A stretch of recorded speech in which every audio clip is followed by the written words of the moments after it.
आज के समय में भाजपा सशक्त नजर क्यों आती है? क्योंकि आज के समय में भाजपा के पास कुछ ऐसे नेता हैं कि जो भाजपा की विचारधाराओं की जड़ों से जुड़े हुए हैं। ऐसे नेता हैं जो कि पार्टी को बदलने में नहीं बल्कि पार्टी के हालातों को बदलने का मादा रखते हैं। उन्हीं में से एक नेता है कृष्णपाल गुर्जर। उनकी लोकप्रियता का अंदाजा इस बात से लगा लीजिए कि उन्होंने तो पूर्व मुख्यमंत्री भजन लाल का रिकॉर्ड भी तोड़ दिया था। कौन सा वो रिकॉर्ड था जिसे कृष्णपाल गुर्जर ने तोड़ा, वो आपको आगे बताएंगे। हरियाणा की फरीदाबाद सीट से वे सांसद हैं जो कि शुरू से लेकर अब तक भाजपा के साथ जुड़े हुए हैं और भाजपा के सुख दुख के वे साथी रहे हैं। ऐसे ही नेता के बारे में हम आज के इस एसएनए में जानेंगे। नमस्कार, स्वागत है आपका एसएनए में। भारत आज का वो शो जो खबरों का विश्लेषण करता है, खबरों के बारे बताता है और इसीलिए दर्शक प्यार से उसे स्पेशल न्यूज एनालाइज एसएनए कहते हैं।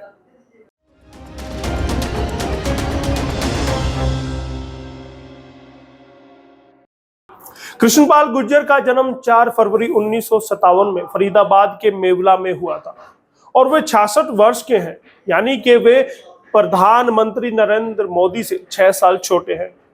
उनके पिता का नाम चौधरी हंसराज गुर्जर था और माता जी का नाम सुनहरो देवी था, जो कि जाने माने किसान थे और समाज सेवी भी थे। कृष्णपाल गुर्जर शादीशुदा हैं और उनकी पत्नी का नाम निर्मला देवी है। उनका एक बेटा भी है। छात्र जीवन से ही राजनीति में थे सक्रिय। अगर सांसद कृष्णपाल गुर्जर की बात करें तो छात्र जीवन से ही वे राजनीति में सक्रिय हैं। इसी का परिणाम था कि कॉलेज के दिनों में ही छात्र संघ के जब चुनाव हुए थे तब वे छात्र संघ के महासचिव बने थे। इसके अलावा समाज सेवा के कामों में भी उनकी सक्रिय भूमिका रहती है।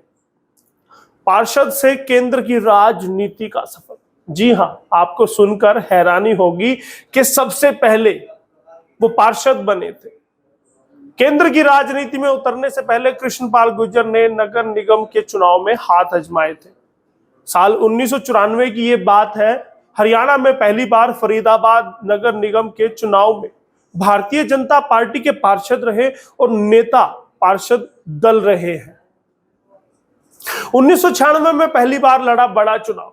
कृष्णपाल गुर्जर ने अपनी जिंदगी का पहला बड़ा चुनाव साल 1996 में लड़ा था। भाजपा की टिकट पर वे चुनावी मैदान में थे। विधानसभा की सीट थी मेवला महाराजपुर और उनके सामने थे जाने माने राजनेता महेंद्र प्रताप सिंह। पहली बार विधानसभा के चुनाव में उतरे, पहली ही बार में जीत हासिल कर दिखा दिया। महेंद्र प्रताप को 37,000 से अधिक वोटों से हरा दिया था और मेवला महाराजपुर से वे पहली बार विधायक बने थे। चौधरी बंसीलाल की सरकार में पहली बार मिला था कैबिनेट का दर्जा। कृष्णपाल गुर्जर को पहली बार कैबिनेट में शामिल होने का सौभाग्य चौधरी बंसीलाल की सरकार में मिला था।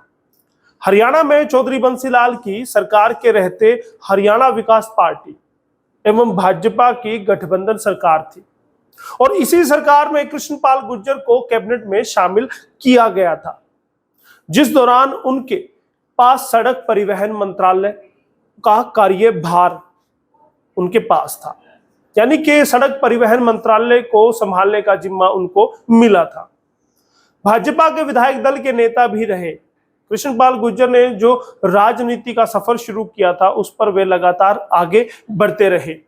उनके किए कामों का ही असर रहा कि पार्टी ने कृष्णपाल गुर्जर पर हर बार भरोसा जताया और नए नए पदों पर वे आसीन होते चले गए। साल 2000 के हरियाणा के विधानसभा चुनाव हुए और इस बार फिर उन्होंने महेंद्र प्रताप को हराया। भाजपा के विधायक बने।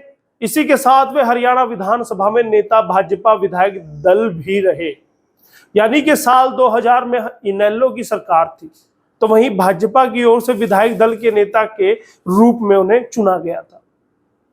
3 बार विधायक के रूप में निर्वाचित हुए हैं। कृष्णपाल गुर्जर को अपने राजनीतिक जीवन में 3 बार विधायक बनने का सौभाग्य प्राप्त हुआ है। एक तो साल 1996 में वे विधायक बने, फिर साल 2000 में वे विधायक बने और फिर उसके बाद साल 2009 में वो विधायक के तौर पर निर्वाचित हुए। इस साल सबसे हैरान करने वाली बात तो यह थी कि साल 2009 में भाजपा के केवल 4 विधायक ही जीत पाए थे, तो उनमें से एक कृष्णपाल गुर्जर भी थे। तो वहीं उन जीतने वाले विधायकों में कृष्णपाल गुर्जर शुमार हुए और उनका कद लगातार बढ़ता चला गया। फरीदाबाद की तीगांव विधानसभा सीट से कृष्णपाल गुर्जर ने चुनाव जीता था। विधायक बनने के बाद सांसद बनने का सफर भी अब आप जान लीजिए, क्योंकि मौके पर वो सांसद है। बहुत सारे लोग सोचते होंगे कि पहले वो विधायक रहे अब सांसद है, तो वो भी उनके लिए जानना जरूरी है। सफलतापूर्वक विधायक का सफर तय करने के बाद कृष्णपाल गुर्जर ने सांसद बनने का सफर भी उतनी ही बाखूबी से निभाया है, तय किया है। साल 2014 के आम चुनाव में भाजपा ने फरीदाबाद लोकसभा क्षेत्र से चुनाव लड़ने का मौका दिया था। कृष्णपाल गुर्जर उम्मीदों पर खरे उतरे और उन्होंने बड़े मार्जिन से जीत हासिल की। ये लाइन पूनम दुबे ने लिखी है, मार्जिन वाली, लेकिन मैं कहूंगा कि उन्होंने बड़े अंतर से जीत हासिल की और इसी के साथ वे सांसद बन गए। तकरीबन 4 लाख से अधिक ज्यादा वोटों का मार्जिन उनकी जीत में था, यानी कि वो बड़े कद के नेता हो चुके थे। भजनलाल के रिकॉर्ड को भी तोड़ा। कृष्णपाल गुर्जर ने सांसद का चुनाव तो जीता ही, साथ ही मुख्यमंत्री भजनलाल के रिकॉर्ड को भी तोड़ डाला। जैसा कि हमने आपको बहुत शुरुआत में बताया था, फरीदाबाद की लोकसभा सीट पर 1989 में जहां भजनलाल को 4 लाख से ज्यादा वोट प्राप्त हुए थे, तो वहीं साल 2014 में कृष्णपाल गुर्जर ने इस रिकॉर्ड को तोड़ दिया, ध्वस्त कर दिया और उन्हें सबसे अधिक 6,52,000 से भी ज्यादा वोट प्राप्त हुए थे, जो अपने आप में एक रिकॉर्ड है और उनके नाम दर्ज है। 2 बार केंद्रीय कैबिनेट में मिली है जगह। अपनी जीत और पार्टी के लिए निष्ठा से किए गए कामों का ही नतीजा रहा कि भाजपा ने 2 बार गुर्जर को केंद्रीय कैबिनेट में जगह दी है। एक तो साल 2014 में सांसद बनने के बाद केंद्र की सरकार में वे सड़क परिवहन, राजमार्ग एवं जहाज रानी राज्य मंत्री बने। तो वहीं उसी साल जब कैबिनेट का विस्तार हुआ, तब सामाजिक न्याय और अधिकारिता मंत्रालय के रूप में भी उनको जिम्मेदारी मिली, यानी कि उनका कद केंद्र में भी लगातार बढ़ता चला गया, क्योंकि इसी शख्सियत के, ऐसी ही शख्सियत के वो धनी थे। जमीन से जुड़े हुए नेता हैं, जमीन से जुड़े रहते हैं और आज तक बड़े शालीन रहते हैं। जुलाई 2021 में भारतीय जनता पार्टी के हरियाणा के फरीदाबाद से लोकसभा सदस्य कृष्णपाल गुर्जर को बिजली राज्य मंत्री का पदभार दिया गया। विद्युत मंत्रालय के बयान के अनुसार उन्होंने बिजली और नवीन एवं नवीनीकरण ऊर्जा कैबिनेट मंत्री आर.के. सिंह की उपस्थिति में बिजली राज्य मंत्री का पदभार संभाला था। 17वीं लोकसभा के लिए चुने जाने के बाद मोदी सरकार के दूसरे कार्यकाल में उन्हें फिर से सामाजिक और अधिकारिता राज्य मंत्री की जिम्मेदारी भी दी गई थी, जैसा मैंने पहले बताया। तो यह थी कृष्णपाल गुर्जर की पूरी जीवनी। कहां से उन्होंने राजनीति अपनी शुरू की, कहां तक उन्होंने अंजाम तक उस राजनीति को पहुंचाया।